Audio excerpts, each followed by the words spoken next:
collaboration with Central Manufacturing Technology Institute, Bangalore, first time in India of its kind. Sir has established a world-class metal 3D printing facility at NIT Warangal under TechUp 3 grant. Sir has conducted more than 15 training programs across India and trained around 900 participants in the area of 3D printing. Sir received Young Engineer of the Year 2009 award from the Government of Andhra Pradesh and the Institute of Engineers. Sir has executed sponsored research and development projects worth of rupees 1.24 crores in the area of 3D printing. Sir is a life member of ISTE, IE and RPSI societies. Sir visited countries like Australia, Sweden, Singapore, Finland, France and USA. We welcome you to this session, sir. Thank you. Over to you, sir. Yeah, very good morning, one and all. First of all, let me thank the coordinator of this one-day AICTE sponsored Atal FTP, online FTP on medical image processing and 3D applications under the thrust area of 3D printing and design. So the University College of Engineering, Kakate University, Kottagudem, and in particular to Dr. Punnam Chandra, the coordinator of this program. So let me first congratulate for grabbing the Atal course from the AICTE and successfully organized this. So I can see the speakers, the experts from academia as well as industry, and the topic on medical image processing. And medical image processing, of course, my talk will be revolving towards 3D printing technology and especially for the medical applications. And this 3D printing technology, I think nowadays this is the buzzword. One among the thrust areas identified by the AICTE is 3D printing, and of course robotics and other thrust areas, which I may be a mechanical engineer, and then I can say the mechanical engineer can play a vital role in robotics and as well as 3D printing. And we have other thrust areas, as we know that the other thrust areas may be related to computer science or electronics people, maybe. I'm not going to talk about other thrust areas or the under the industry 4.0, as we are in industrial fourth industrial revolution. So the manufacturing is now turning shape from a subtractive manufacturing to additive manufacturing, otherwise called as 3D printing. But anyway, I may be the odd man out, maybe. I don't know the background of the participants, maybe electronics background or maybe computer science or maybe mechanical. I'm not sure, like I don't know. I don't have any statistics with me, like how many people are, which background you belongs to. Maybe some people, maybe science background, if I believe, MSc people, or maybe, I'm not sure, like, yeah, anyway, I will try to be more a generic lecture rather than talking the core of the technology. I'm not going to talk about the core of the technology. Anyway, you can see my title. This goes towards the case studies of oral maxillofacial surgeries. How we can make use of 3D printing technology to perform any complex surgery which you come across of oral maxillofacial. Predominantly, I'm going to talk here in terms of 6 case studies I'm going to present before you. And before starting these case studies, let us introduce this, first of all, 3D printing technology, and then how it is getting interfaced. And of course, interfacing the 3D printing technology with medicine, that is the theme of your FTP for the past 5 days. You have been exposed to some hands-on or some tutorial demonstration of these medical image processing. So that's going to be the start point for 3D printing technology, and in particular to medical. How do you get interfaced your medical data with the 3D printing? So that is none other than the medical image processing systems. Yeah, that will quickly introduce this technology and further how it can be coupled to say medical fraternity or the medical or clinician, how he or she can make use of this technology, 3D printing technology. And probably maybe some people may be a background with the medical background or pharma. I'm not sure like how many people are from pharma or the medical background, but I think nowadays we may be working with the kind of interdisciplinary kind of a projects, and that too thanks to the government of India, which is encouraging the new education policy called NEP 2020. So where we have a much flexibility and freedom to choose any student or any faculty, so can choose their say collaborator to start and kind of say interdisciplinary research, multidisciplinary research. But it is not that much tough to learn these some of the medical terminology. Normally, medical terminology might have derived from Greek or Latin words, which we can come across in medicine. But I will try to make it simplify as I can do it. So craniofacial is another area where predominantly I'm going to talk about maxillofacial, but one case study I'm going to talk with you is a craniofacial surgery, and how 3D printing technology is helpful for modeling, analyzing. Of course, 3D printing technology is a fabrication technology, the manufacturing method, but we do start with modeling, analyzing them, and preparing a data which is understood by the 3D printer, and further it is getting printed.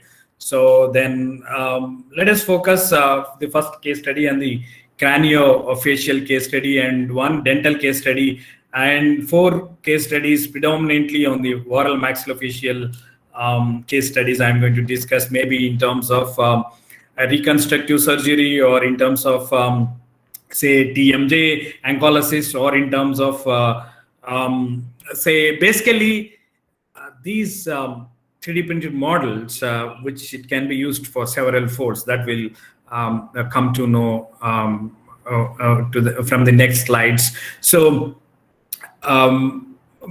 we'll try to say know about this technology, and as such, we as a mechanical engineer, or we as engineers, normally we do serve in the sectors like automobile, or in the sectors like aerospace typically, and coming to the health sector. So you have a different say what I'm trying to say is like once you work in the healthcare, definitely you have a double satisfaction, which I am trying to say is like which you can serve the society also through this profession, especially the medical profession that you choose. Though unfortunately we are not medical professionals, but at least what we can do from our side, say, is we can assist them, or we can check out some of the solutions for them, like where with the advanced technologies like 3D printing or medical image processing or whatever it is. So, and then I'm trying to explain my experience or our team experience making use of this technology with the clinicians. And let me give the future direction of this 3D printing technology in medicine. That's what I have planned for the next 1.5 hours or 2 hours or so, or 1 hour 45 minutes only I have left, and let me quickly introduce this 3D printing technology first. 3D printing technology, you might have come across different names of this technology. Formerly it was named as rapid prototyping, where it was a tool for a designer where he can quickly make a prototype for evaluating the designs. But that was the scenario when it was started, that is late 80s or early 90s. But this technology has transformed into a manufacturer's tool. That's what people maybe renamed this technology to additive manufacturing, or further it is a 3D printing technology. So you name this technology with any say word, say the essence is same, like which we need to start with the digital data. That digital data, either you adapt some CAD/CAM CAE systems to model your product. That product can be a car, or can be a aircraft, or can be a even it can be a human being, right? That's what where our focus will be. So in that case, your product could be an anatomy, or a patient bone, or a patient tissue or organ, or whatever maybe your region of interest. So that's going to be your product, if you consider in that way. So either you deal with products like cars, or say aircraft, or even a cell phone for consumer electronics. So you may be dealing with the patients, or you may be dealing with the human being, where say the technology, what it is trying to do here is, like, you start with the digital data. Either you start with the CT, MRI scan data, or you start with a CAD model, which it has been modeled right from the scratch, or even you can reverse engineer it, or you can digitize the data in a reverse fashion. So typically you start with an engineering practice, or start with a drawing and end with the product.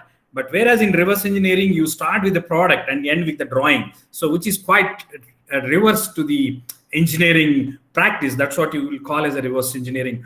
Why I'm saying this is, say, either you start your journey through a CAD tools, or a reverse engineering tools, or even a medical data image processing system, or data acquisition system, so which it has been captured from the patient itself, right? So then why 3D printing is so popular in medicine? So is, of course, you have, wherever you have a complexity in the product, so in terms of automobile, or in terms of aerospace, or in terms of human anatomy, so all are very complex in form and complex in to get manufactured it. So, but what an additive manufacturing, or what a 3D printing will do, that is, it will make things very simplified way, rather than, which I'm sure you might have undergone your workshop practice maybe during your UG course, where you used to use certain tools to try to remove the material. But 3D printing is not removing the material, it is adding the material. Probably you might have seen through this video illustration how a 3D printing or additive manufacturing basically works. So which we need to, it doesn't care whether it is an impeller, or whether it is in a skull model. So it doesn't care. So which it will try to fabricate layer by layer, one layer upon other layer. So you are keep on adding the material rather than removing the material. So that is a typical 3D printing process. And let us focus onto the application side. So application side, as I said, like consumer products and electronics is the biggest share, that is 21.8%. And motor vehicle, that is automobile and automotive together, that is 18.6%. And medical and dental together 16.4%. It is almost on par with an automobile application. So one can understand the importance of the 3D printing technology, especially in medicine. So, and then we may have other applications like aerospace, or you may have say other industrial business machine applications, academic institutions, government, military organization, architecture, and other applications we do have. But if you try to say place all these applications onto a hype cycle or a Gartner cycle, so that is expectations versus time. So where you may have a different phases, so which is starting with the technology triggered to the productivity or the plateau of productivity, where you will be say using say these applications, you try to place them. Of course, prototyping is the early application. It is almost touching to the productivity. Maybe another 5-10 years it may be touching here, and followed by non-critical applications and orthopedicians or the early users of this technology, 3D printing, and jewelry, home, domestic applications. Dental applications is most expected say application. Critical aerospace applications, architectural applications, sports, education, and bioprinting or organ printing, and medical research, clothing, construction industry, military, electronics. So, but relatively bioprinting or medical research is a new application rather than dental, orthopedic, and other applications in medicine. So, say with this background, so what we have learned so far, what is 3D printing and what are the applications, and right now we'll be focusing onto the medical side of it. And of course, as I said, the 3D printing requires a digital data. So where do you get a digital data from a medical perspective? So again, before the computers and after the computers, right? So thanks to the computers, otherwise we used to manage with only the X-ray images, which it has been printed onto the analogous film, so taking a cross section at a time. But thanks to the CT or MRI technologies, where even you could able to say collect these images, hundreds, thousands of images, either a bony information or a soft tissue data, which you may be intended or your region of interest. So I'm not going to give a long lecture on this, but because you may be the expert, you have been attending the 5-day program on this medical image processing. So, but how 3D printing and medical image processing is getting connected. So we need to start our journey by taking a CT, MRI, or even a digital X-ray is also very much sufficient. That should be in a DICOM format. You know what is a DICOM images. I can see the previous speaker was explaining how do you get processed your DICOM images. So basically here also we start with our journey with the DICOM image. So basically, as we know that it is a grayscaled image, which the grayscaled images cannot be directly interfaced to the 3D printing machine. So which we need to do, say, if you take a typical chest CT of a COVID patient, so obviously your region of interest could be a lungs part and how much score that a typical so the virus got affected by the COVID patient. So then you may be using a thresholding tools, and you may be using region growing tools, and you may be using say a different sort of tools, maybe by using a Hunt's field number, CT number, so which you will be processing it. But ultimately you will be generating a lot of masks here. So then you can adopt any medical image processing software for that matter for identifying or focusing your region of interest or your organ of interest or your tissue of interest, so which we can segregate your data, right, basically. So and then that segregation so leads to say different tissues or different say you may be interested for lungs at this point of time. So another point of time you may be interested with the ribs or the spine or any other soft tissue. But these medical image processing softwares so will enable you to do a such sort of creating a such sort of virtual models. That's the quite obvious thing for a 3D printing. So and then even you may be transferring this data back and forth from the medical image processing system to the CAD system, that is a computer-aided design system, for designing some customized implant or prosthetic or some sort of devices which we need to design for the patient-specific requirement. So then you may take your data back and forth to CAD systems, to your medical image processing systems, and you do simulate, your surgeons wants to simulate the surgery where they have designed some customized implant for a femur joint or at the pelvic say portion. So he or she might have designed some implant, femur bone, the femoral head implant, and he or she wants to do a simulation before go to the actual surgery in a real-time operating room. Then we do simulate and we do generate a 3D computer models. And sometimes we need to do a finite element analysis. An orthopedician wants to check for the failure of the implant or the bone that has been designed, or a cardiac surgeon or a neurosurgeon so wants to know the behavior of the body fluid, or it may be blood, or it may be any body fluid. So then we need to oftenly do a computational fluid dynamic analysis called CFD. But even I want to make a physical model. So by using my 3D printing technology, so I want to say reproduce my images into a 3-dimensional physical model for better surgical outcome.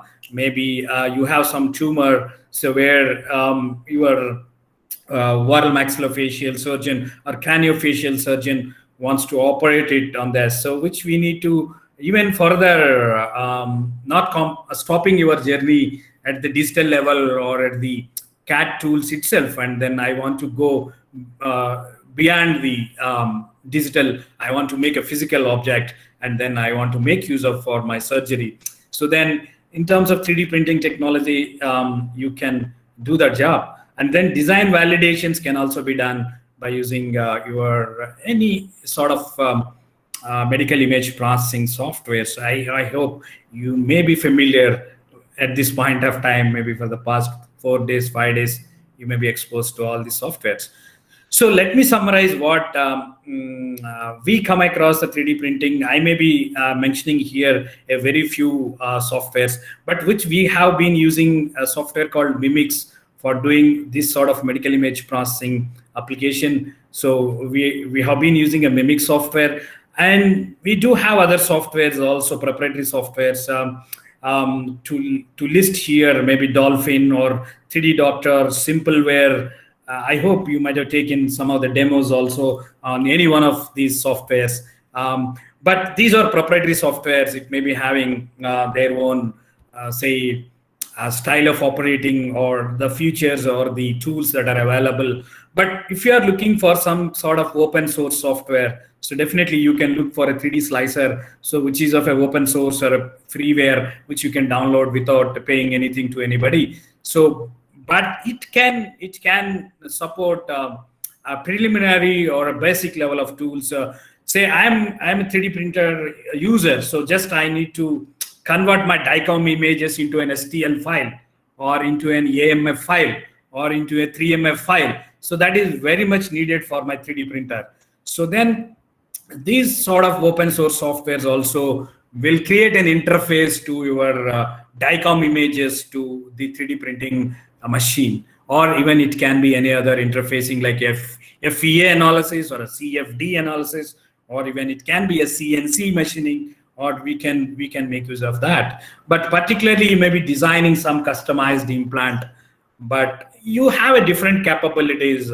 I'm not a representative of any one of these softwares, but as I am an academician, and we have been using certain softwares, and we know that the kind of say capabilities or the tools or the features that are available to perform these tasks, right? So these are some of the softwares available for 3D printing. And then why we need to have a physical model, though you have a software, why you need to have a physical model, right? So that is the thing where we why you want to go with 3D printed models, why you want to generate a physical models, right? So that is the point which we need to discuss. So definitely physical model is a physical model. You have a touch and feel, right? So which your surgeon confidence levels are high. Say I have one of the patient require some sort of implant here in the zygomatic portion, and where it will also covers the orbital portion. So where your ophthalmologist is also part of this surgery, and oral maxillofacial surgeon is also part of your the surgery. So you want to communicate in a better way once you have a physical model with you, and then you can communicate better among the team, the clinicians, or among the surgical teams, or even to educate the patient what you are going to do. Or even it can be a skull bone, or it can be a pelvic or a femur, or craniofacial, or spine, or whatever it is, like which it has been processed, or which it has been captured from the data of the patient own specific data, right? So then even these can be used to assist the say, or to diagnose the disease, or to diagnose the malfunctioning, or even to plan the surgery, as we are talking about, say what are the tools, or what are all the devices he or she has to carry. And in fact, it is an opportunity for them to so to come out with a innovative surgical procedure that has been never done. Why? Because it is a patient specific models which it has been derived from the patient data, right? So you can even do a rehearsal of the surgery, and you can simulate the surgery, and you can have an outcome is the innovative surgical procedure. Also, it's quite possible once you have a physical model with you. And even you can create a customized prosthetics, or like say you have some artificial limbs, or you have a sort of say ear, nose, or any sort of thing which we need to make some prosthetic, and then you want to, that is custom specific or personalized to that patient requirement, not like taking a standard sized devices or the prosthetics. No. So you have an opportunity to customize and even to personalize. So that is the uniqueness of your 3D printing technology to fabricate these models I'm talking about. So even you can accurately place these implants into the patient body, right? And then how do you get fabricated? And again, if you want to go with the conventional subtractive NC machining, so you want to go with milling or a machining, but the limitations could be the complexity. So of course it's a God's design. Human anatomy is very complex in nature. You can find a lot of undercuts inside your human anatomy. You can find a lot of voids, and you can find a neurovascular canals inside your say anatomy. So it will unnecessarily create a lot of trouble, or putting a lot of effort, money, once you go with the conventional fabrication techniques.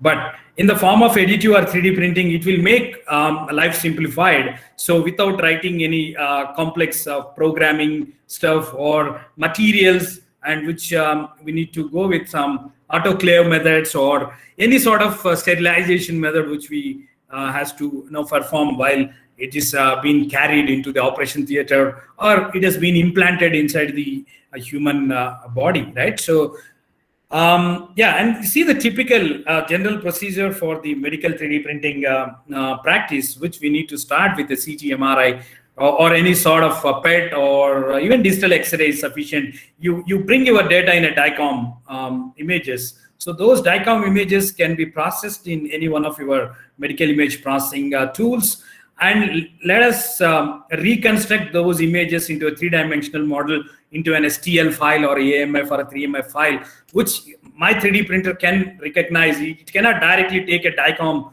image. You cannot interface the DICOM images to my 3D printer. So which I need to process this data and convert it as a three-dimensional surface model or a solid model. And further, it has been sliced into number of say cross sections, and those cross sections will be sent to the machine. And as for that code, or as for that cross sectional or contour data, it is getting fabricated, or it is getting the physical realization exactly what you have done in the software or in the tool that I used here to slice these models into layers, and then that sliced data, as for that, it is getting fabricated layer by layer, and you have say come with an output as a model. So, or it can be a prosthetic limb, or so depends on like the kind of a data that you have been captured or that you have been acquired from the patient. It is getting replicated. So then that model can be used in several folds, right? So just now we are talking about just for a diagnostic tool, or just for a planning this the tool, planning the surgery, or it can be so just it can be any sort of application or implant design, or say some sort of template or guide that we need to use for assisting the surgery. So then you can do a several stuff, like once you can fabricate that model, and now the word argon printing has come into picture, like where need not be say these are captured from the human being and getting replicated. No, absolutely. Even you can print an organ like a lung. That is the most demanded under COVID times, right? Say the lung can be printed, but what could be the material? Immediately will come to in our mind, right? So the material could be a natural material. So it could be a living cell which it has been taken from one patient body.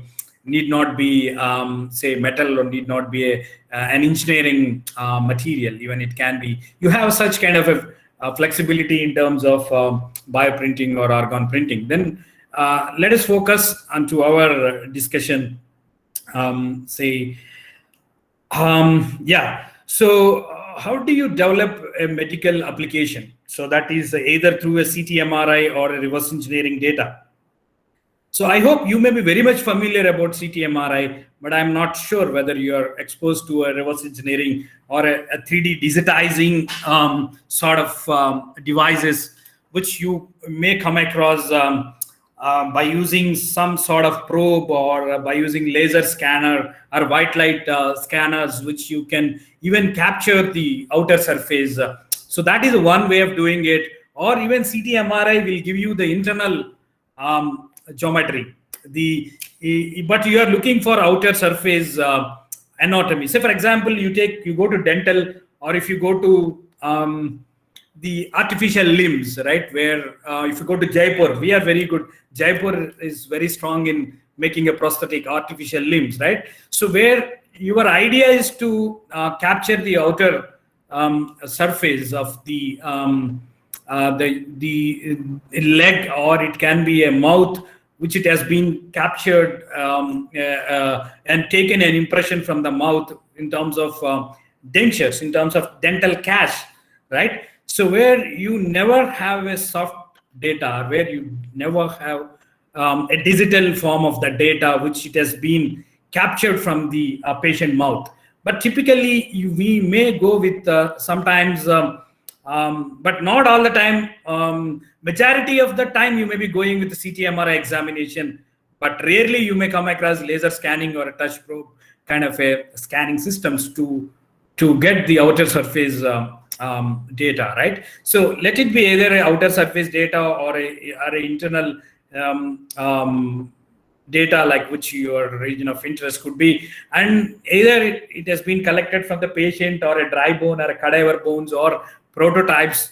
Let your data acquisition starts, and I think you are master in this. How do you process this data? Then you do approach different medical image processing softwares or reverse engineering softwares, and ultimately your aim is to make a nerves-based CAD model.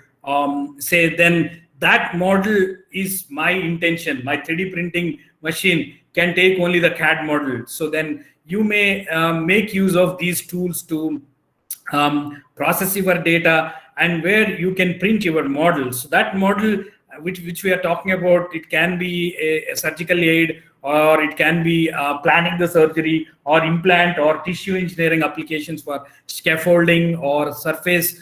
You can even go with some simulation stuff, or FEA and medical devices, which we have been talking about. So in several folds, you can make use of that model, which it has been captured from the patient specific information that you have been collected, and further it has been transferred, right? So then let us talk about some of the so we have implants, then 3D printed implants. Say if you see the companies like Anatomics or Jimmers or Striker, these are the across the globe, these are the medical device manufacturers. So they may be adopting this 3D printing technology in terms of fabricating the implants. Why 3D printing? Why can't it be a conventional manufacturing methods? So of course, either it is a chest implant, or either it can be a spine wedge, or even it can be a spinal cage, or whatever it is. Like you can mimic the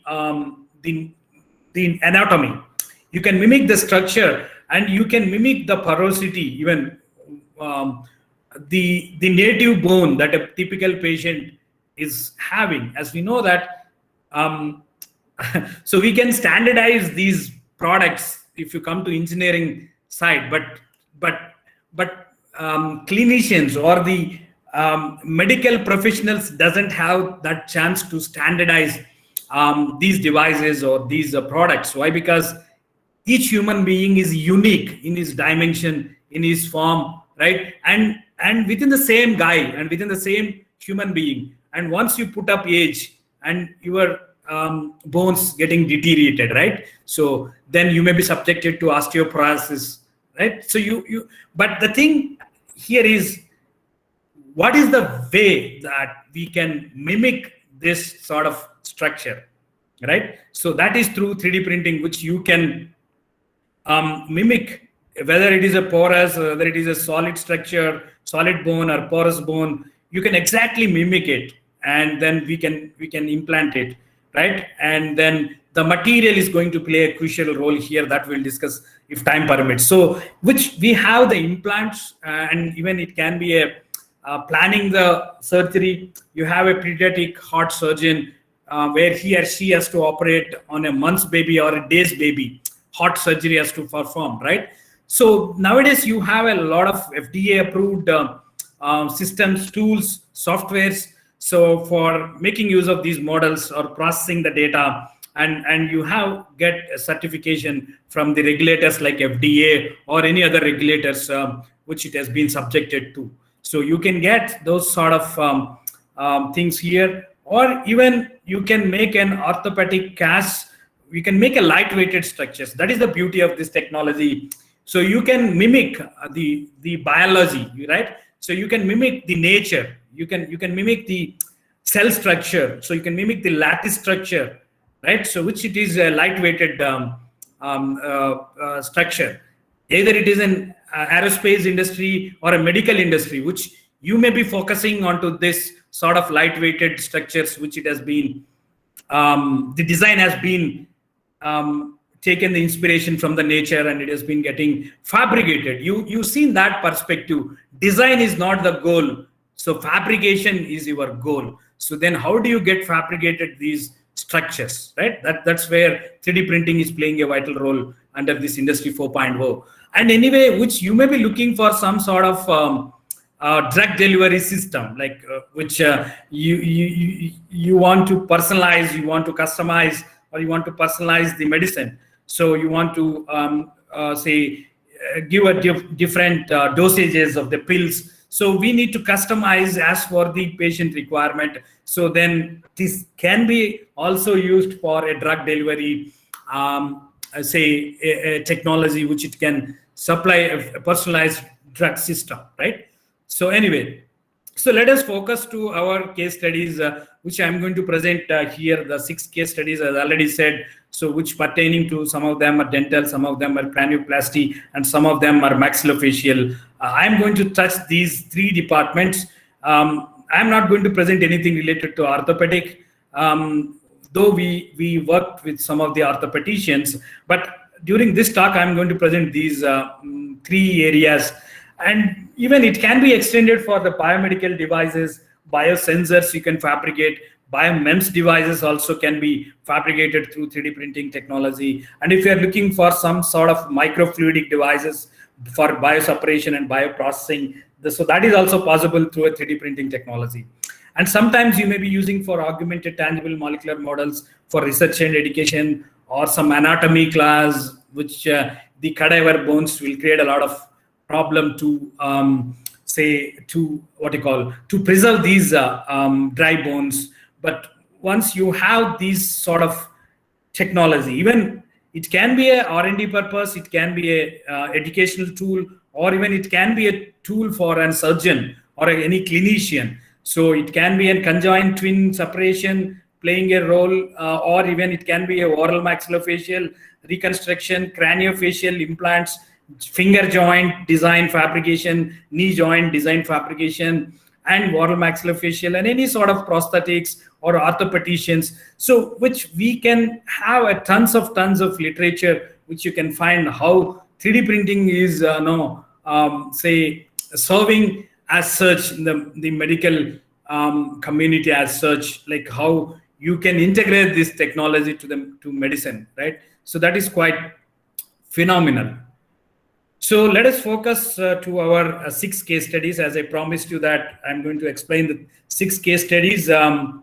So the first case study is a cranioplasty case study. So then again, it should start with medical image processing data. That's the start point, right? So that's the start point which we need to process the medical images, and further it is getting modeled, and further it is getting analyzed. And sometimes need not be every time implant fabrication. So rarely you may use implant fabrication, but oftenly you are using modeling analysis of these kinds sort of implants or the devices that you are going to customized devices that you are looking at. So let us focus onto the craniofacial surgery. So where you can see that the patient met with an accident, which incidentally he needs an implant that is getting fitted here onto the cranial bone. But the challenge here is then how do you get a tight fitting of your implant to the native skull bone, right? So why I'm talking that is, if you try to measure the dimensions, so all together, it's not across the cross section, the thickness is not uniform, and more or less it is not a uniform structure. It is a sandwich kind of a structure, right? So which you can see, and then how do you design, fabricate an implant which it can fit, which it can give a tight fitting with all tolerances that you are looking at. So if at all, if you are not doing that job in a proper way, and then you have a problem with the cerebrospinal fluid, right? So it will be generated in the brain, and it will be supplied through the spine. So that is cerebrospinal fluid. So if you are not done your implant fixation properly, so then there will be a chance of leakage of that fluid, body fluid, right? So then, which we've taken these images and DICOM images and processed in a software called Mimics, and these has been done through this. And then we used to take a lot of measurements to design this implant, and further to check the fitment of this implant, the designed implant versus the native bone. So we have one STL file, or we have one CAD data pertaining to this skull bone, and we have another implant design which we have designed, and then we can fabricate both separately and checking it for the fitment, right? So that is patient specific. So you cannot get these implants readily available of this. Why? Because you cannot so standardize these implants. So that is, each person is unique, right? So anyway, so then which your 3D printing will enable you to do that such sort of customization along with the medical image processing tools, then which you can integrate to the 3D printing technology, which you can print them out.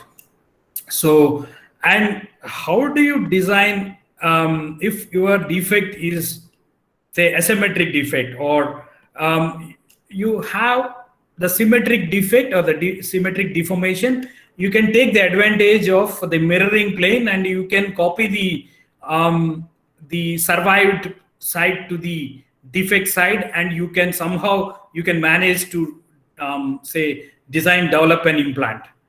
But your fracture is beyond the midline thing, and which it will fall under the asymmetric deformation or the fracture. And sometimes we need to write our own algorithms or own code to do such sort of say manipulation, or such sort of say surface regeneration through a nerves-based approach.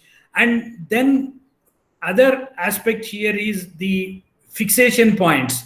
So you have a implant that has been designed, and you have the native bone, the skull bone, and which it should be getting fitted by using screws, and then which it is getting fitted. So then where do you fix these fixation points? How many fixation points? And in such a way that body fluid, that cerebrospinal fluid, has to give a uniform pressure. It has to accept uniform pressure onto this implant. So which we need to do a simulation and analysis of this kind of stuff. And we need to check for the material also. As I already said, not all the engineering materials are qualified for the implantation. So it has to have a biocompatibility, bioresorbability, and you have other biological properties or the characteristics, then only and we could able to implant this inside the patient body. And whether all of them are 3D printed, so which I have another constraint, that material, say I have among all engineering materials, say 10% materials or 15% materials are biocompatible materials, but all 15% materials are getting 3D printed by using my 3D machine. No, then we have certain constraints or certain limitations which we need to consider our material choice. Maybe in a polymer group like a PMMA or PEEK, that is polyether ketone, or a polymethyl methacrylate, or titanium 64 in metal, or even you can go with ceramic, maybe a sort of bone replacement like hydroxyapatite. So you can print some of the ceramics or metals or polymers or composites also some extent, which are under bio category, biomaterials, but which we have analyzed or which we studied the materials that it is getting fabricated through 3D printing, analyzing the deformations and then Van Mises or equivalent stresses for that implants. And finally, which it is getting printed through 3D printing machine, right? So as I said, like it is getting mimicked, or your implant, which is mimicking the native bone structure, which we can see the bone structure. It is a sandwich kind of a structure, right? Which you can see, you have an inner bone, typically it is around 0.8 mm thickness, and you have the outer bone thickness, typically 0.5, 0.6 mm, and you have in between a sandwich kind of a structure, which is of porous in nature. So I want to get it printed in a single go, in a single setup. But my existing fabrication manufacturing techniques may not give in a single shot solution. But 3D printing, you can customize this. You can design as for the patient requirement. So you can do customize, personalize this porous structure. So you need to 50% porous or 80% porous, 70% porous, right? That depends on the patient condition, age, sex, and other factors, right? So which we need to say, and finally it is getting printed and it is getting implanted into the patient body, right? So in this way, where 3D printing and along with the modeling tools, so which we can customize the implants, maybe craniofacial or any other department which you come across. So you see, like, it is a bone, right? And the anatomy which it has been captured. And if at all, if you are trying to make a design, the implant that you are doing right from the scratch, but you are taking, you are assuming that it is symmetric, or somehow you are trying to copy the survived area to the defect or the malfunctioning side. But anyway, and let us focus to the next case study. So it is purely a dental case study. So my intention is how 3D printing technology has enhanced with the conventional routine surgical procedures. So whether they are going to make some sense if they are coming to 3D printing technology to assist their surgeries, right? So that is the intention. So, and then the dental implant placement, how it is helpful in fixing an implant, in designing and fabricating a customized implant. So, which we can see, this patient, he's a 19-year-old boy, and he needs 2 implants and 2 different molar positions. So he lost the 2 teeth, and conventionally what they do, and I think somebody might have experienced this impression. So they will take an impression from the mouth with some kind of plaster of Paris material. So they will collect the denture. They will create a dental denture to be taken from the impression of the mouth. But the impression of the mouth won't give you the nerve information or the inferior alveolar nerve, so which is there inside the bone, inside the jaw bone. But you can get only the outer surface once you take an impression from the mouth. But no way you can't get the information about this nerve. So if you are not getting the information about the nerve, and then your dentist may erroneously drill a hole which is of oversized, or it may be an undersized, right? And then incidentally you may damage the nerve also, right? And then what could be the depth, and what could be the diameter, and what could be the orientation that is going to drill a hole and fixing a screw or fixing an implant on top of it, abutment and the teeth. And then the biggest challenge for him is knowing about the information of this nerve information, right? So that is conventionally it is very tough. But whereas if you make use of these models, which it has been captured from the patient own data, but this we have done almost 10, 11, almost 12 years back. But now you have 3D printing technology, you can make 100% transparent material. So, but where we have done this 12 years ago, where we doesn't have much of the transparent materials, so then which we have used it. But nowadays you can see through materials also available, which we can directly see that now onto this model, which it has been 3D printed, right? And you sit with this dentist and let him rehearsal the surgery, or let him come out with the size of an implant. Otherwise they will buy a standard implant from Jimmers or Anatomics or maybe other companies which you come across, and we need to buy a standard implant, but that may not be suiting for this patient, right? And then which you have an opportunity here, you can design your own customized implant for that matter. And then finally, by using that design and fabricating that implant, and you can fix it into the inside the patient mouth.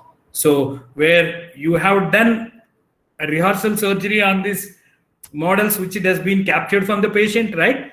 And while operating it. So then you can directly use those tools and fix your implant that you have been designed, fabricated, and fixing it, and check for the post surgery images, the orientation of that implant or that screw, how it is getting, and then finally the abutment and the teeth will be fixed.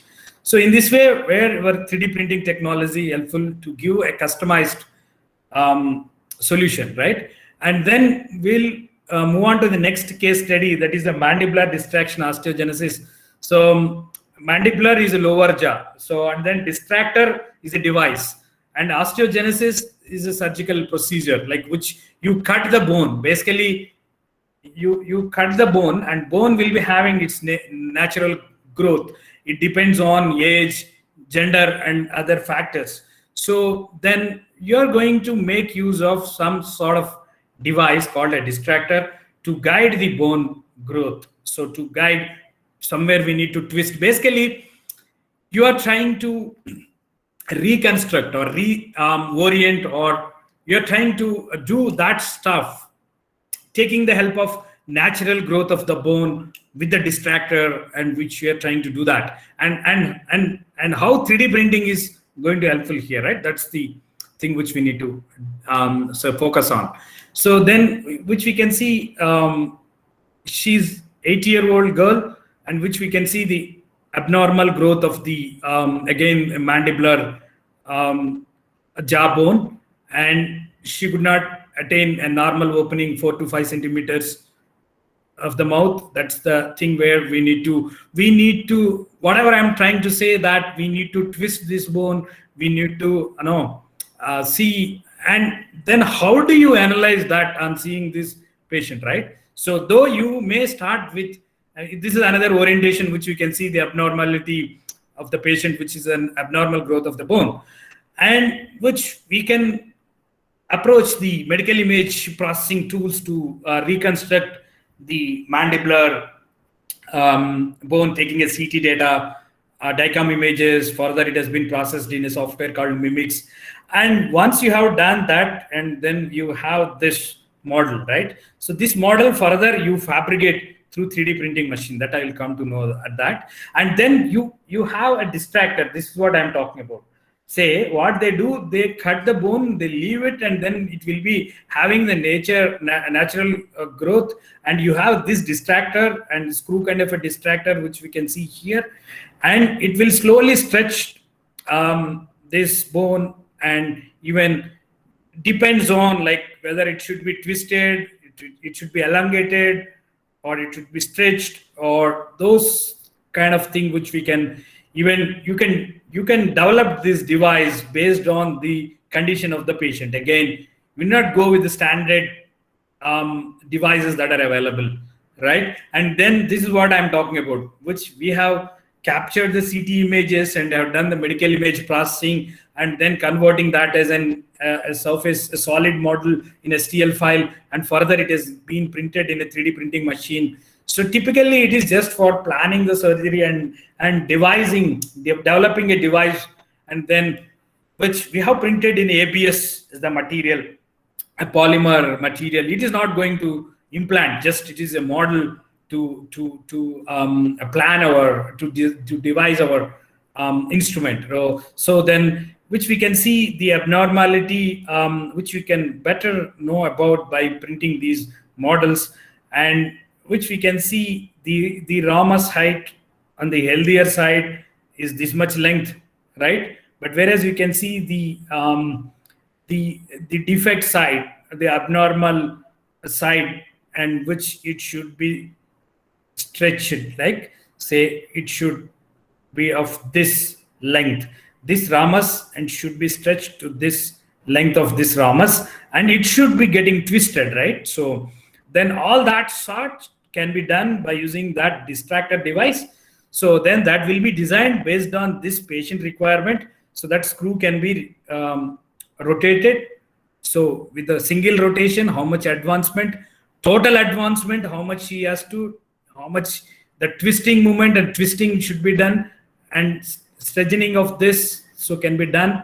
So all that done, and which we can see this is the initial condition of the patient, the girl, and which we can see this is the during the transformation. But still you may wonder why still there is some kind of asymmetricity, right? Yeah, you are correct. So why? Because the bone growth will be up to teenage, it will be vigorous, but the thing it has been overcorrected. She is 9-10-year-old, and once she turns 19 year, and then the final correction should be done. So which we can make use of the 3D printing technology for these kind of a complex surgeries. So just we have so far discussed how do you make use of this technology for planning the surgery or rehearsal the surgery, or helping to design, develop some kind of device, right? And then how do you get implanted? So next level of application, say, I have already said 3 levels of applications. One is just for diagnostic purpose. Virtual model may be the first level, where you will be stopped there itself in the computer model itself, and then next step, which it can be 3D printed physical model and use it for, say, rehearsal the surgery, planning the surgery. But can it be designed some implant and which it is getting fixed inside the patient body? That is the third level of application, right? And fourth level of application, can your organ be replaced, transplanted with the regenerative organ, right? So anyway, so then we'll focus on to right now at this stage, once we are talking about these various stages of applications.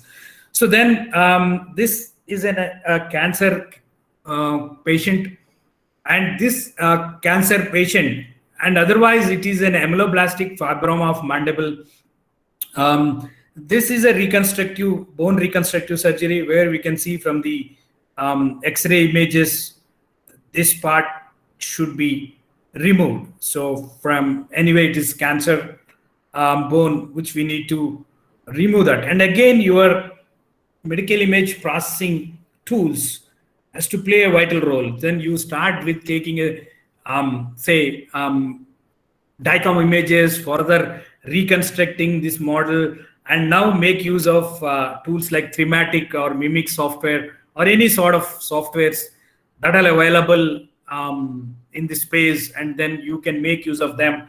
So, and we can taking an advantage of mirroring option here. Why? Because it is a symmetric defect, or say you can make use of the survived, assuming that it is healthy, and then you are going to transform, or you're going to transfer the same form geometry from the survived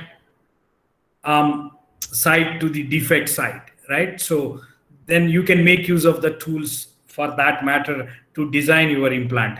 And once you design your implant, and then even further you can print as it is the model through 3D printing and give it to the surgeon and let him do a rehearsal on this model, where he has to cut, how much he has to cut. And once he cut that bone portion and remove like this, and then which we need to design an implant, and that implant should provide a nerve relieving option, right? So you have that ulnar inferior nerve.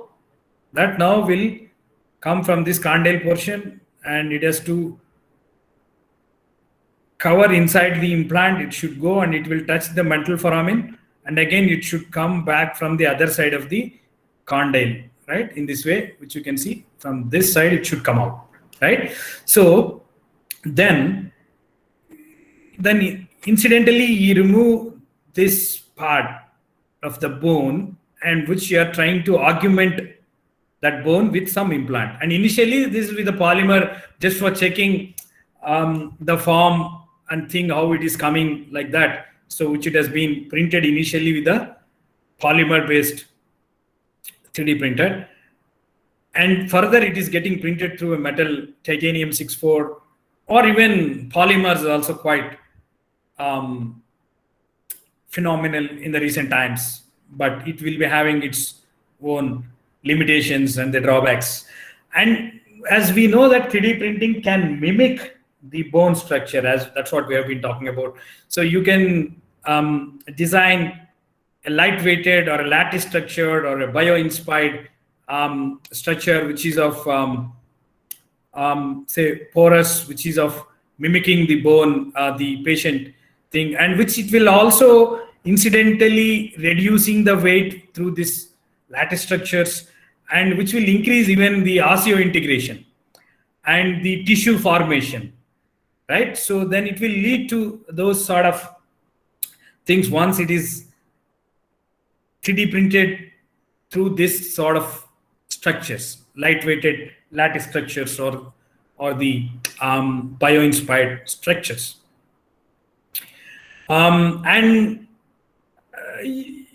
But unfortunately, we could not implant it. Why? Because implantation is not that much easy. We need to clear several clearances, ethical committee, this, that. There will be several procedures that we need to clear.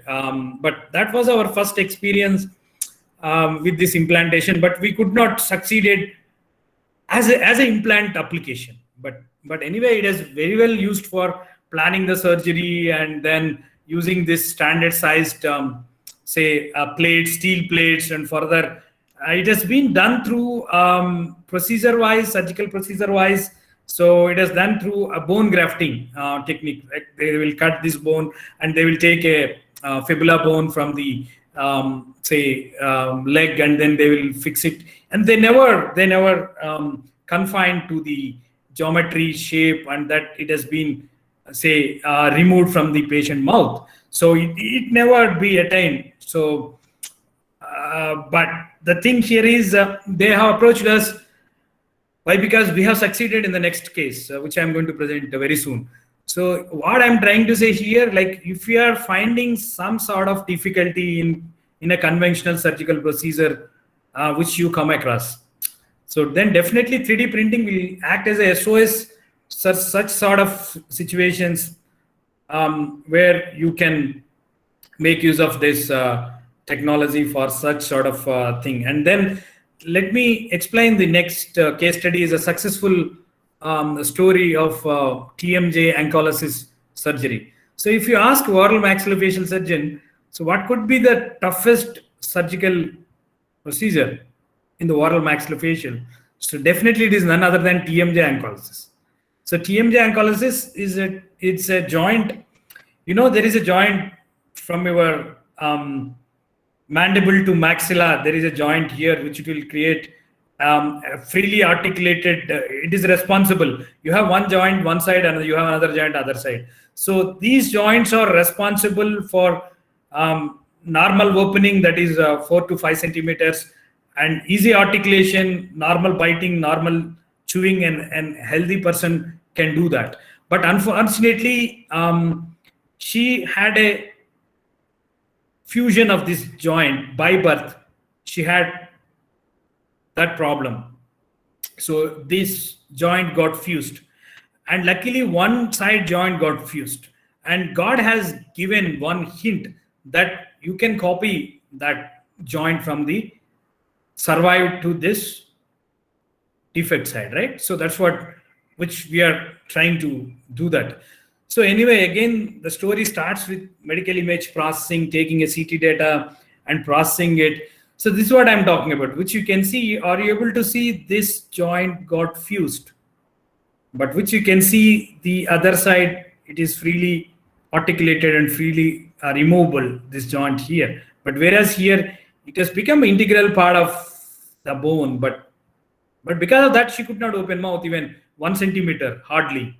But normal opening, healthy person opening mouth is 4 to 5 centimeters, right? So, but unfortunately, which we need to say, redesign this joint totally, right? That's the task which we need to do it. And we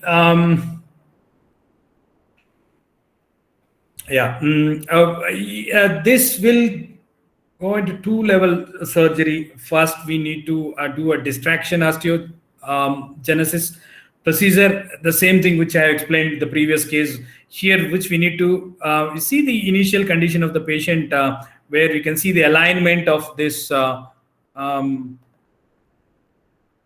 the alignment of this the two jaws is not proper, right? And which we need to stretch forward. You see, 2 mm, 3 mm, 4 mm, 5 mm, 6 mm, 10 mm, 19 mm, which it should align in this way.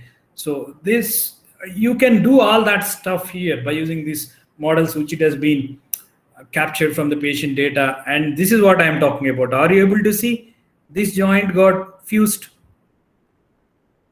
It has become an integral part. Then how can she open the mouth, right? So if it is free joint, then only she could able to open her mouth. But anyway, this bone should be stretched forward, and making use of this distractor and making use of the 3D printed models, which it could be done, right? And this is during the surgery where we can see the fixing of this distractor inside the patient mouth, this kind of external device, and which we can see the transformation, say the 2 mm, 3 mm, 4 mm, 19 mm finally, and which we can see the transformation from the initial to the final. But the major task is left out, that is TMJ reconstruction of this joint. So why it is so complex for a oral maxillofacial surgeon? So you have a lot of nerve system here. So that too, exactly your joint is that here, right? Which you can see. So then that will become very complex surgery for oral maxillofacial whenever he talks about a TMJ oncolysis. So anyway, which we need to design this joint by taking the help of that other survived thing, and this is what I'm talking about, which it should cut and which it should it's a fused thing, and which we need to release first of all this,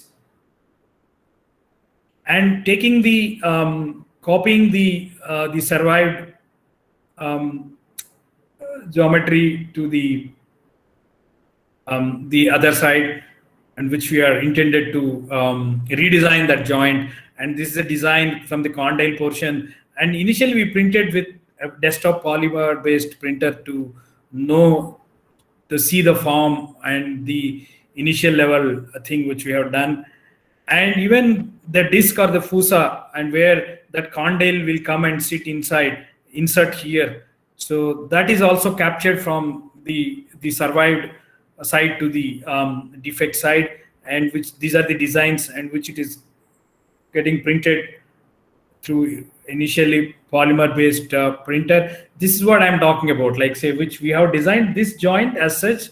So you have the zygomatic arch, and you have the condyle, and you have the disc. So this is a total assembly of the joint, and which incidentally it is getting printed through metal 3D printing in a titanium 6.4 as the material.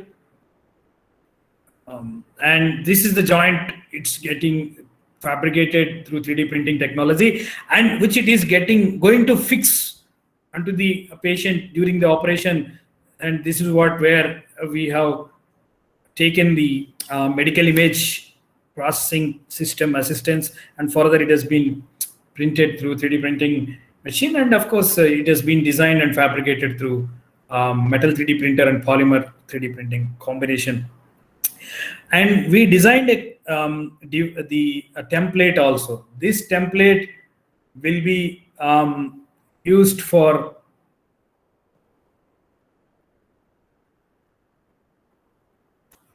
this template is used to fix this implant onto the patient, the bone, the skull bone, or zygomatic portion, which it has been designed and it has been used during the surgery.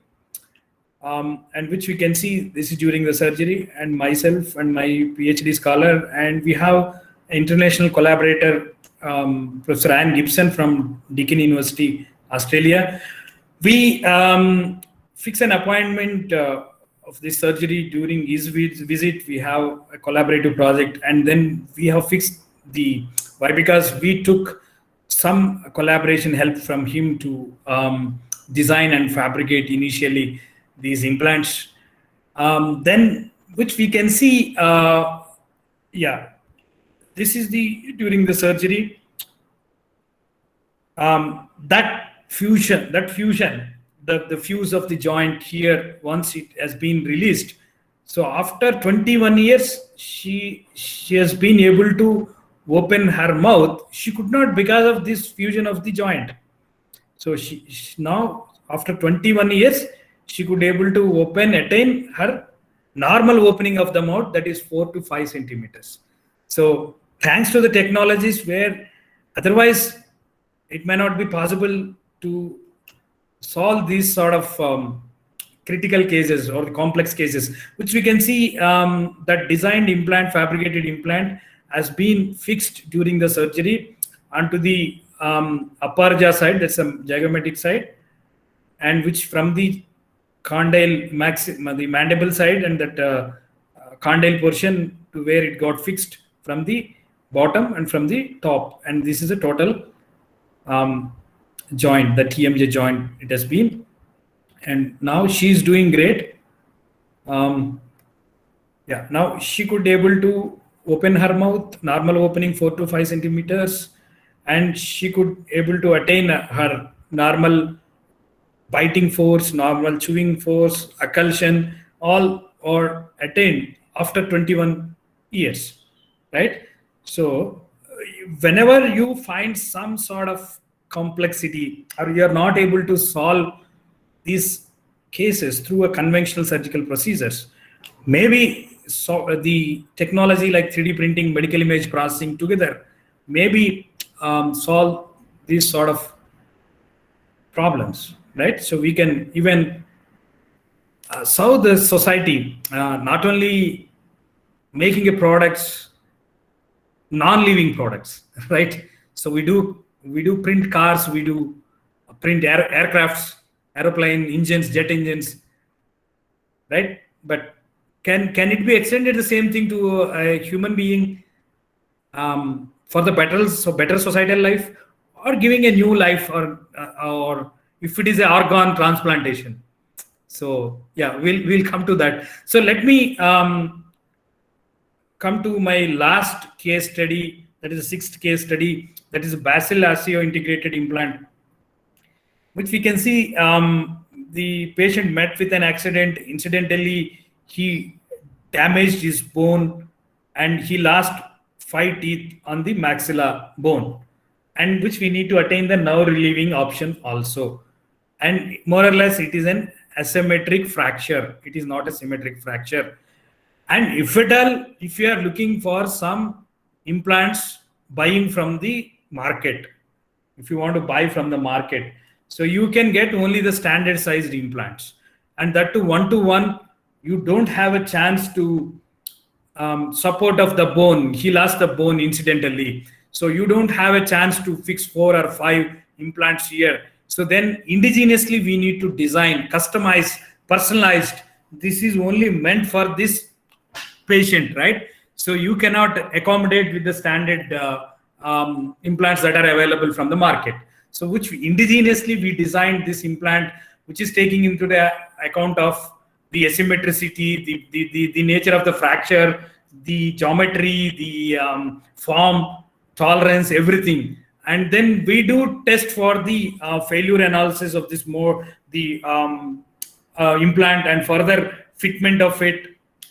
We do use FEM software to do this, and some extent thematic software, mimic software, of course. So, and further it is getting printed through initially polymer printer to know the form of this implant versus the native bone, and then performing a sort of Mack-Surgery with just with the 3D printed polymer based small printers, and which is not costing you less than 1 lakh, and then material maybe 2000 rupees per kg. So it's not tough nowadays for polymer printing. Of course, metal may be different story. But anyway, which we could able to print them and then fixing it and rehearsing it before go to the actual operation onto this patient anatomy, and which we can see this is a thing where 4 teeth can be accommodated. And this is the implant which it has been printed through metal 3D printer. Titanium 64 is the material, and this is support structure. And after removing, say cleaning it and following the FDA approved procedure and other ASTM and other procedures to go with sterilization, and then as for the regulation, which finally it should come in this way. And it has been fixed during the surgery, right? Which you can see, are you able to see? This is the implant which we designed, fabricated, and fixed inside the patient mouth. And this is what, and we have published this case study into a rapid prototyping journal, one of the prestigious journal into this area. So, and which we can see the implant is there at the back. That is a permanent implant, lifetime implant. So which you can see this implant got fixed, the positioning of the implant. This is the post-surgical image, X-ray image has been captured and checked right after that insertion of that implant during the surgery, right? And which you can see the 4 teeth has been accommodated without any gap. Or so this is purely personalized implant, designed, fabricate, fixed, right? And we can see several cases, complex cases, maybe abnormal growth of the tumors or the by birth, some cleft cases or some head injuries. You can take up these cases, but you have to be careful. Some emergency cases, head injuries, trauma cases, but are you able to give the solution within hours, 1 hour, 2 hour?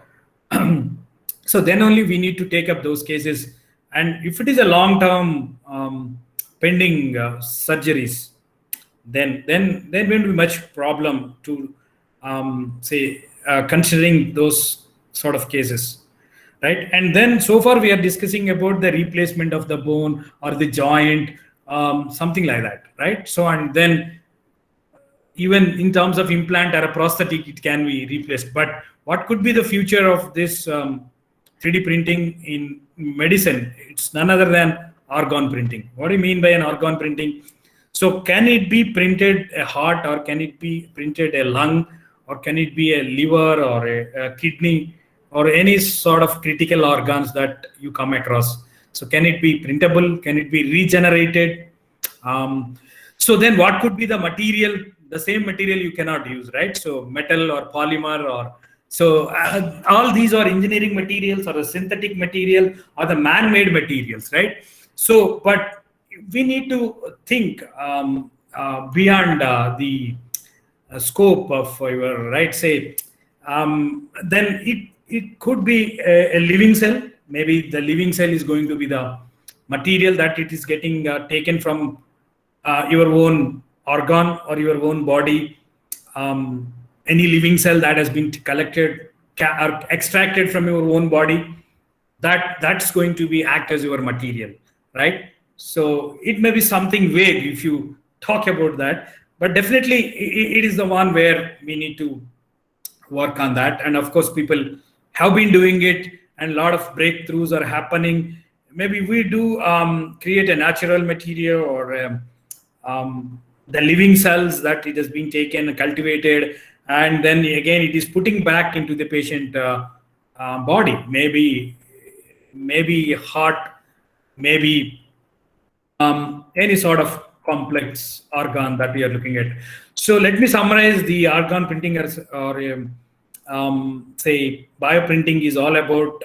So if you had some problem in your lung, extract the cell from the own lung, or any sort of cell that are living cell from the own patient body, and you add some nutrients, proteins, or you multiply, the cell cultivation phenomenon. So you do cultivate these cells, incubate in the incubator, and subjected to testing. Why you want to test it? Why? Because we don't know whether mechanically equal strength on par with the native organ that you have been regenerated, biocompatible, bioresorptive, or rheological properties, we don't know, right? So which we need to check it before it has been implanted or before it has been introduced, putting back into the again human organ, repairing or replacing your organ. So then what is the state of art of this technology?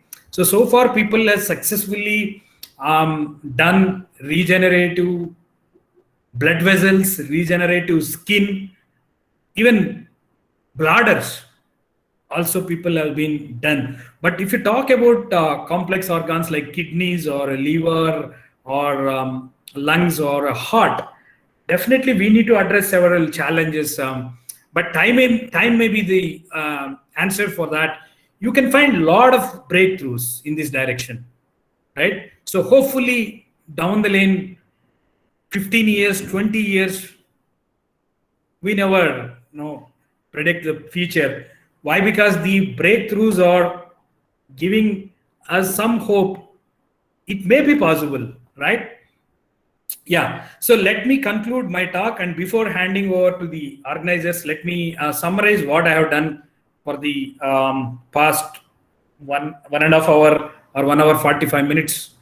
So we have started with the medical scanning technologies, and I think you are masters in that, right? You might have undergone 5 days course, and then how do you get it, capture your or acquire your data from the patient body, any modality, the appropriate protocol will be used for capturing, for acquiring the data, and further it is getting processed. The medical image processing tools like Mimics, Watson, Simpleware, 3D Doctor, or 3D Slicer, whatever it is. And then you may initially get a virtual model. Are you confident? Are you comfortable with the virtual model? You stop the journey there itself. You are not comfortable, but which you are looking beyond the virtual world and you're looking for the physical world. And definitely that may be meant for a diagnostic model or pre-planning model or customized implant or a prosthetic, which we need to design, develop. So I hope I may succeed. I don't know whether you have to say all 6 case studies, my 6 case studies, which is scattering into different applications. Maybe diagnostic purpose, maybe planning, maybe implant design, prosthetic design, or even it can be extended for the medical devices. It can be every time need not be implantable. Some non-implantable just for assisting the surgery, maybe in terms of tools, guides, templates, which I showed one of the cases which we have designed a guide for assisting the surgery, right? Or even it can be extended for the orthopedician, like arm braces, knee braces for elderly or handicapped people. So even it can be extended. That is a customized solution I'm talking about. You may come across all this stuff, but customization, personalization may be missing, but which we can fill that gap. But I didn't talk anything about the COVID thing here at this point of time. But under the pandemic times called COVID-19, 3D printing is playing a vital role in terms of designing a customized PPE kits or ventilator components wherever you have a shortage, ventilator splitters, or diagnostic nasal swabs, oral swabs can also be mass produced, right? So anyway, so you have several even applications which I didn't talk about here, the COVID situation, but it can be extended for 3D printing for COVID situations. And finally, we have concluded it's the future maybe towards organ printing or bioprinting, which may be several challenges which we need to address. It is not that much easy as you replace bone functionality. It's not that way. Your functional organ has totally different story, right? So before I hand over the session to the organizers, I would like to acknowledge a few people. I cannot do independently. My students cannot do independently this work. Why? Because we need to have very good collaboration team. Otherwise, every time doctors are very busy, that we know that, right? So how do you get their time? That's the major challenge once you step into this sort of research, right? So then we have a very good, excellent team, like which they will be dedicating their time towards us whenever we have a discussion. So we have Dr. Shekhar Reddy and Dr. Aditya Mohan from Panniya Dental Sciences and Research Center for supporting towards oral maxillofacial, craniofacial surgeries. And we have Dr. P. Mahesh from Narayana Dental College for dental case studies. And of course, for the financial part, we do have two projects. One is DST, another one is SCRB. And last but not the least, our students, UG, PG, and PhD scholars. You might have seen some of the citations. So all those my students, and even some of the students from the PG students, PGs from the dental or hospitals, we would like to highly acknowledge here who indirectly or directly involved during these 6 case studies I have presented before you. So I would like to acknowledge each and everyone who involved in this surgeries or the case studies. So, and if somebody is looking for some sort of facility, and which we have at NIT Warangal, we have a metal 3D printer of DMP Flex metal 3D printer of 3D systems USA make, and couple of Stratasys make, USA make Dimension FDM machine, Mojo 3D printers. And we do have desktop printers like Ultimaker 2 Plus and other DIY kind of a printers. And we do have couple of scanners, AnyScan, Sense scanners, and muffle furnace short printing machine for post-processing of these products that has been printed through either metal or polymer. So, and we do have a softwares which are exclusively used for 3D printing and medical image processing. We have a Mimix, we have Magix, we have a Thematic software, and we have a Catalyst software, and we have a 3D Expert software for simulation and code preparation for the machines. And we have also running one YouTube channel, and if you are interested, so you can visit us, or even you can subscribe our YouTube channel. I will be leaving the link in the chat box, and if you are interested, you can visit us also. So let me conclude here, and then I will be handing over the session to Dr. Punnam Chandra. It's over to you. And if there are some questions, and I am the happiest person to answer those questions. Yeah, it's over to you, sir. Thank you, sir. So first, I request your attention to the chat box, sir. There are three questions are there. Sure. Yeah.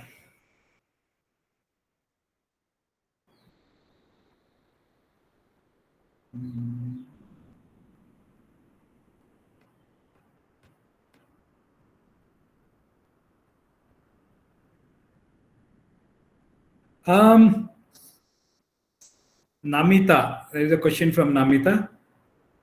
Sir, how do you handle security issues when we work with the medical images?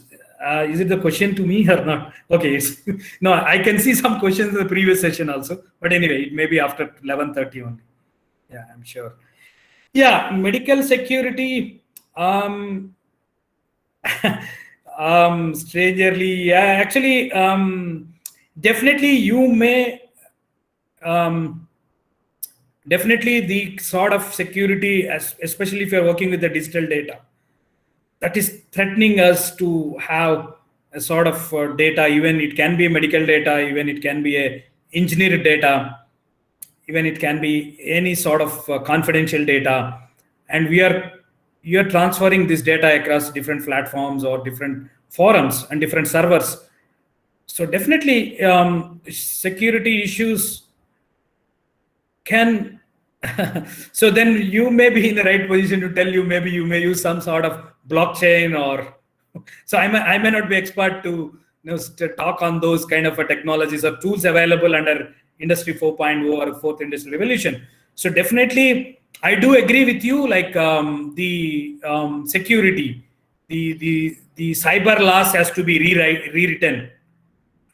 especially you have a disruptive technologies like 3D printing or any other technologies where your digital data will be shared across platforms, and how do you get secured your data?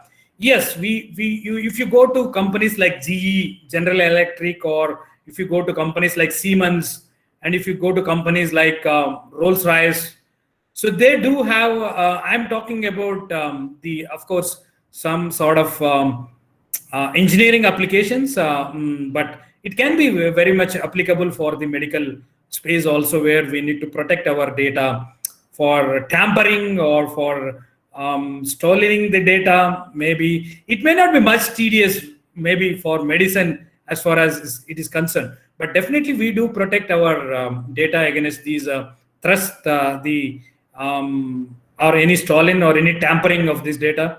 It should be getting protected once you are working with such a transparent systems. So the data will be right.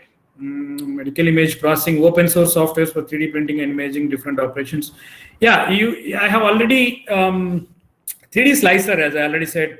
That's an open source tool which you can do a preliminary, or some extent you can do designing stuff also.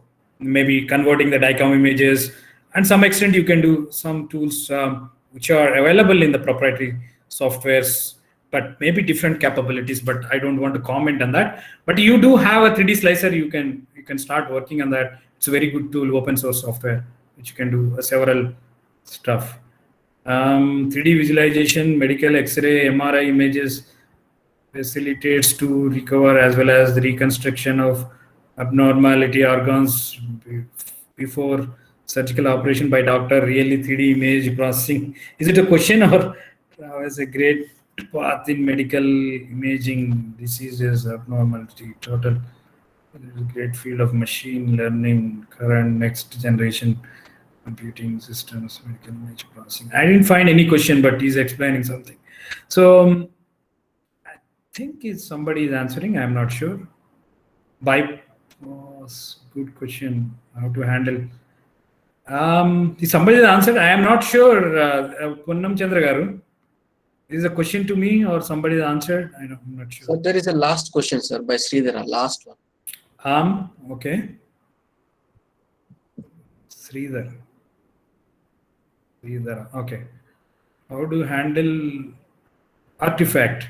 Yeah, which we can observe at the last step. Yeah. We artifacts again is another thing where it will damage your quality of the images. Yes, we do take care about the artifacts, as we know that you have some thumb rules in while acquiring the data. You can minimize some of them, but totally you cannot eliminate. I do agree. Yes, your medical image processing software tools will enable you to do remove those artifacts, which maybe towards reflection of your X-ray, you have some artifact like some coatings or some sort of enamel or inside your tooth, or some sort of implant that is there inside your body. Definitely it is getting reflected once it has been exposed to X-rays. You will get a lot of scatters. And as we know that some extent from the hardware side, some extent from the software side, we do use some filters to reduce the noise. And at the final level, even your tools, image processing tools like Mimics, which we have been using it, and you can go to the each and every layer, and manually you can do removing these sort of noise or sort of artifacts which you come across. Artifacts, again, that's a big subject, as we know that artifacts categories may be different. That may be through your patient metal, wearing the metals or any other stuff, or your mechanical problems in your CT scanner can also lead to oblong action of your this. Yeah, you have a lot of artifacts which you come across, but definitely you can by following some protocols, some rules, you can avoid, minimize some extent in the hardware level itself.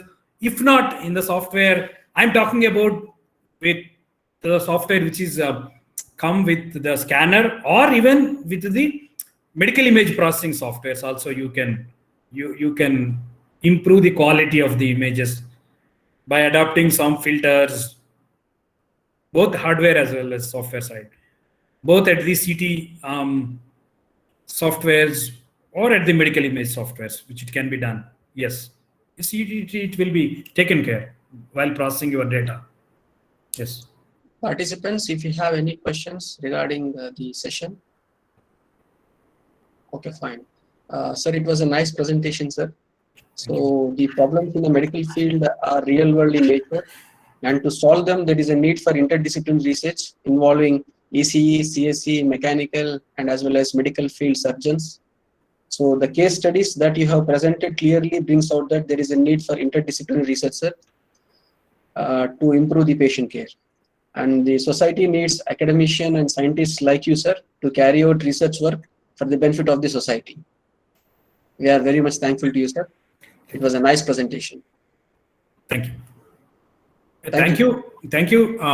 Yeah. So thank you, one and all. And let me thank the opportunity given by you, Dr. Punnam Chandra. Thank you. Thank you. Nice interacting, the good gathering. Thank you. Thank you. Take care, one and all. Bye-bye. I'm leaving. Thank you. Okay. Dear participants, we have the stress management class session at it starts at 2:30 p.m. It will be for 1 hour, followed by valedictory session. Have a lunch. We'll meet at 2:30 p.m.